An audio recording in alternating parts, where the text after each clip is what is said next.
सवाल इस बात का है कि जिस गठबंधन में आप हैं उसके सहयोगी दल एक एक कर निकलते जा रहे हैं। पहले नीतीश कुमार को हमने देखा, फिर आपके बाद आरएलडी को देख रहे हैं, उसके बाद उद्धव ठाकरे। बीजेपी कितनी बड़ी भी सेना बना ले, हारेगी वो ही।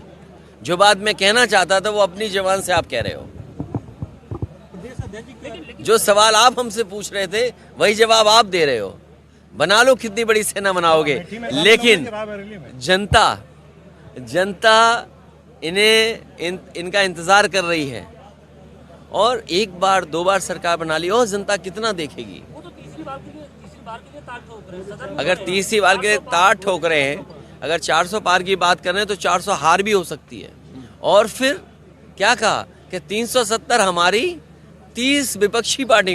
तो ये जितने भी गठबंधन के लोग जा रहे हैं तो इसका मतलब 30 सीटों में सीमित कर दिए जाएंगे। 38 दल 30 सीटों में, सोचिए किसको कितनी मिलेंगी।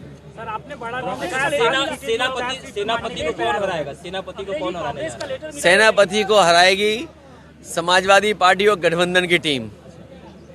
बगल में जो है वे सेनापति हैं क्या आपके? क्यों नहीं हो सकते सेनापति? इसीलिए तो हमारे बगल में है। और देखिए, जो गठबंधन है, आप सब समझदार हैं, आपको कुछ नहीं बताना मुझे। समाजवादी पार्टी का ये मानना है, जिस सरकार ने ये कहा 40 लाख करोड़ का MOU हुआ है, आप बताइए जमीन पे क्या पहुंचा है। 40 लाख करोड़ के MOU हुए, लेकिन प्रधानमंत्री जी जब तमिलनाडु में जाते हैं तो तमिलनाडु की सरकार को बधाई देते हैं और कहते हैं कि द्रविडियन वे ऑफ गवर्नेंस जो है उसकी वजह से मेक इन इंडिया अगर कहीं सक्सेसफुल हुआ है तो तमिलनाडु में हुआ है। उत्तर प्रदेश में क्यों नहीं?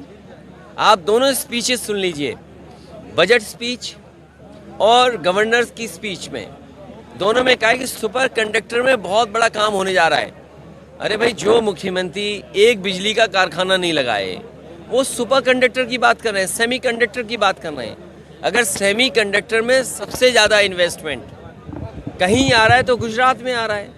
यूपी सरकार बना रहा है बीजेपी की, यूपी के सांसद जीतने के बाद दिल्ली में सरकार बन रही है। और बनारस के लोग तो ये सौभाग्य भी समझें कि उनके प्रधानमंत्री हैं, तो ये प्रधानमंत्री क्यों नहीं यहाँ पर इन्वेस्टमेंट ला रहे हैं? अगर सरकार ये कह रही है कि सेमीकंडक्टर, तो सेमीकंडक्टर गुजरात क्यों जा रहा है? उस प्रदेश में जाना चाहिए जहाँ से प्रधानमंत्री बनते हैं।